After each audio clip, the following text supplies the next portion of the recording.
राजेश माहेश्वरी जी ने तर्क दो दिए हैं, मेरे भाई हैं। एक तो परिवारवाद की भाषा बदल दी कि भाजपा का परिवारवाद परिवारवाद नहीं है, वो लोकप्रियता के पैमाने पर है। और इन्होंने बताया कि राजवीर जी को, संदीप जी को वो लोकप्रियता नहीं मिली जो कल्याण सिंह जी को मिली थी। वो इंदिरा जी को जो मिली है वो राहुल जी को नहीं मिली, प्रियंका जी को नहीं मिली, वो कांग्रेस में भी है। जो मुलायम सिंह जी का मुकाम था अभी वो अखिलेश जी को नहीं मिल पाया है। ये बात जो परिवारवाद है, परिवारवाद सभी दलों में है। और राजेश भाई ने भी स्वीकार किया है, भ्रष्टाचार भी सभी में है और बहुत ईमानदारी से स्वीकार किया। 500 का काम 50 का काम 500 में हो रहा है। राजेश भाई, ये कितनी निर्लजता की बात है कि हम ये दावा करते हैं कि प्रधानमंत्री जी ईमानदार हैं, उनको कोई अपने लिए पैसा नहीं चाहिए चूंकि परिवार नहीं है। मुख्यमंत्री जी ईमानदार है, उनको कोई पैसा नहीं चाहिए चूंकि उनके कोई परिवार नहीं है। और उन्हीं के 6 साल का शासन, प्रधानमंत्री जी का 8 साल का शासन, उसमें आप भी स्वीकार करते हैं, मैं भी स्वीकार करता हूं, सारे पैनलिस्ट स्वीकार करते हैं कि भ्रष्टाचार 5 रुपए का 500 रुपए हो गया है।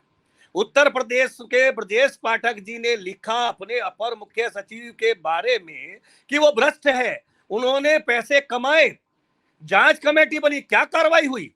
और वो चलिए कार्रवाई होनी ना होनी अलग विषय थी, दिल्ली से जरूर कुछ आया है, उनको उस पद पर बरकरार रखा गया। यानी कि या तो ब्रजेश पाठक की बात गलत है या अरविंद मोहन प्रसाद, अमित मोहन प्रसाद की बात गलत है। दोनों में से एक को तो हटाया जाना चाहिए निष्पक्ष जांच के लिए, ना वो हटाया जा रहा है। और दावा ईमानदारी का है, नैतिकता का है। जितिन प्रसाद जी का उदाहरण कहां लेके जाएंगे? उनकी ईमानदारी भी है और परिवारवाद भी उनके साथ नहीं है। उनको परिवारवादी नहीं मानेंगे, उनको ईमानदारी। अभी प्रधानमंत्री जी ने आज दो बात कही, परिवारवाद और भ्रष्टाचार। मेरा भ्रष्टाचार भ्रष्टाचार, दूसरे का भ्रष्टाचार भ्रष्टाचार, और मेरा ईमान कोई। आप अपने आप में स्वीकार कीजिएगा, जितिन प्रसाद जी के बारे में ये सिद्ध हुआ है कि उनका ओएसडी भ्रष्ट था, ट्रांसफर में उसकी भूमिका थी, उसको हटाकर दिल्ली भेज दिया गया, लेकिन उसके खिलाफ कार्रवाई क्यों नहीं की गई?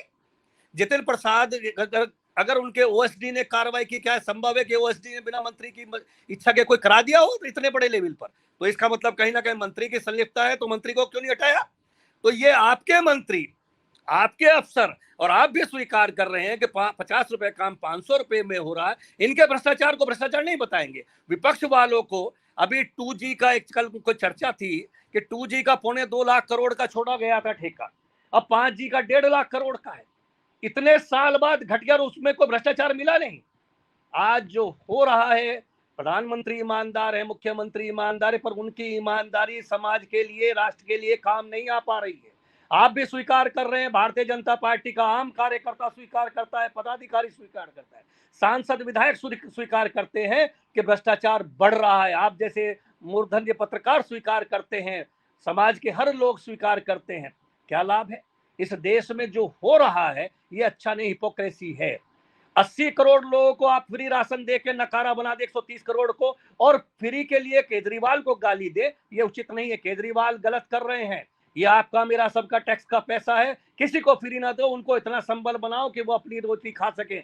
लेकिन हम उसको प्रिविलेज के साथ बताते हैं कि 80 करोड़ लोगों को हम फ्री राशन दे रहे हैं, यानी कि देश में 130 में से 80 करोड़ तो वो है। अगर आप उसे अनाज ना दो, रोटी ना खाए, और आप देश की समृद्धि की बात करते हैं, देश का अरबों करोड़ रुपया इन टैक्स के जो आम आदमी से इकट्ठा हो रहा है, महंगाई बढ़ रही है, उस पर कोई विचार नहीं। क्यों बांट रहे हैं फ्री में लोग को? आज ये बंद होना चाहिए।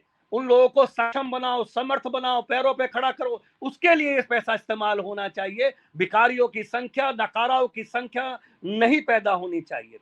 प्रधानमंत्री जी की भाव सही है, उनकी सोच सही है कि राष्ट्र में परिवारवाद और भ्रष्टाचार नहीं होना चाहिए, पर वो भ्रष्टाचार सपा, बसपा, कांग्रेस और तृणमूल कांग्रेस का नहीं होना चाहिए, वो भारतीय जनता पार्टी के में भी होना चाहिए। राजेश भाई कह रहे थे कि मंत्री के यहाँ घर पर उसकी गर्लफ्रेंड के यहाँ पैसा मिला। अगर समय परिवर्तन होगा तो आज की स्थिति में कोई दल, चाहे सत्ता हो चाहे विपक्ष हो, किसी दल में कोई ईमानदारी के दावे करता हो तो ढूंढना पड़ेगा। राजनीति आज इतना महंगा गेम हो गया है, इतना बड़ा इन्वेस्टमेंट हो गया है कि हर दल में भ्रष्टाचार चरम पर है। ये जो अफसर कमा रहे हैं, जो 5 रुपए के 500 रुपए ले रहे हैं, ये कहां ले आ रहे पैसा? ये भी नेताओं तक बट रहा है। इन अफसरों के खिलाफ कार्रवाई क्यों नहीं करते? राजेश भाई आपको मालूम है, अजय जी को मालूम है, बाकी साथियों को, बादल जी को मालूम है, उनको मालूम नहीं जो सरकार चला रहे हैं कि चोरी क्यों हो रही है, पैसा इतना ज्यादा क्यों लिया जा रहा है, क्यों कार्रवाई नहीं हो रही। कार्रवाई इसलिए नहीं हो रही है कि वो पैसा ऊपर तक जाता है। मैंने एक उदाहरण पहले भी एक डिबेट में दिया था। मेरे जिले में एक मामले में 307 लगी 16 टांके के बाद, और उससे 1 लाख रुपए रिश्वत ले ली पुलिस ने कि तुझे तेरे एनसीए वो 307 हटा देंगे। दूसरे पक्ष से 10 लाख रुपए ले लिए। वो मेरे इंटरफेरेंस के बाद वो 1 लाख रुपए रिश्वत के वापस कर दिए डिप्टी एसपी ने बुला के, दरोगा से वापस करा दिए। पर उस दरोगा के खिलाफ कार्रवाई होनी चाहिए थी, नहीं होनी चाहिए थी। ऐसे तमाम उदाहरण हम सबके पास हैं। आज भ्रष्टाचार निश्चित रूप से बेलगाम है। मुख्यमंत्री जी ईमानदार है, प्रधानमंत्री जी ईमानदार है, पर आपकी ईमानदारी का लाभ आम आदमी तक, धरातल तक नहीं आ रहा है। ये सार्वजनिक रूप से आप सभी वक्ता चिल्ला चिल्ला कर बताते हैं, उनके संसाधन बताते हैं, उनके सांसद विधायक बताते हैं, तो वो फिर भ्रष्टाचार करा कौन रहा है? अगर मौजूदा रजीम में भ्रष्टाचार 5 रुपए का 50 रुपए हो गया है, तो राजेश भाई वो भ्रष्टाचार करा कौन रहा है? किसकी सह पर भ्रष्ट कर रहा है? अगर शासक मजबूत होता, उसका डंडा मजबूत होता, किसी की औकात नहीं होती चोरी करने की, भ्रष्टाचार करने की, और माल लूट का ऊपर तक नहीं जाता होता, तो वो सस्पेंड होता, जेल जाता। मेरा अनुरोध ये है कि प्रधानमंत्री जी ने जो बात कही है आज लाल किले की प्राचीर से, वो सार्थक होनी चाहिए। उसका लाभ जनता तक दिखना चाहिए। केवल राजनीतिक बयानबाजी नहीं होना चाहिए। भ्रष्टाचार खत्म होना चाहिए, परिवारवाद खत्म होना चाहिए, पर परिवारवाद सबके लिए समान हो। दर्जनों उदाहरण और हैं। हेमवती नंदन बहुगुणा जी का परिवार है। विजय बहुगुणा खुद भाजपा के बड़े नेता हैं, उनका बेटा उत्तराखंड में मंत्री है, बहन प्रयागराज की सांसद है। कितने उदाहरण गिनाएंगे? अनुराग ठाकुर साहब है, अमित शाह जी के बेटे हैं। क्या वो कभी बल्ला पकड़ा? आज वो बीसी से। तो ये परिवारवाद में तो राजेश भाई सभी शामिल हैं, लेकिन परिवारवाद से भी ज्यादा घातक ये भ्रष्टाचार है। आम आदमी महंगाई से त्रस्त है, इस पर चिंता होनी चाहिए। परिवारवाद तो देखिए, अगर पत्रकार का बेटा पत्रकार बन जाए तो कौन गुना, डॉक्टर का बेटा डॉक्टर बने कौन गुना, अगर नेता का बेटा नेता ही बन जाए उसी परिवेश में, भला तो कोई बुराई नहीं है। लेकिन भ्रष्टाचार नहीं बढ़ना चाहिए, क्योंकि वो हम सबको, हमारे दैनिक जीवन को प्रभावित करता है, इस देश को खोखला करता है, इस देश को बर्बाद करता है, और इस देश की बर्बादी आज अमृत महोत्सव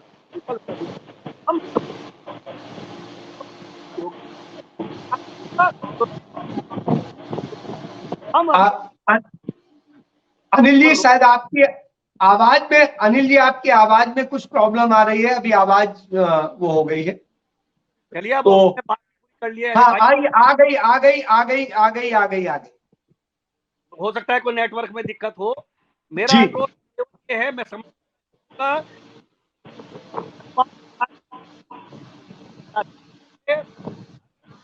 भ्रष्टाचार पर अंकुश नहीं लगाया जाएगा तो हम चाहे पांचों व्यक्ति यहाँ बैठे हैं या हमारे जो दर्शक सुन रहे हैं, हर आदमी प्रभावित होगा।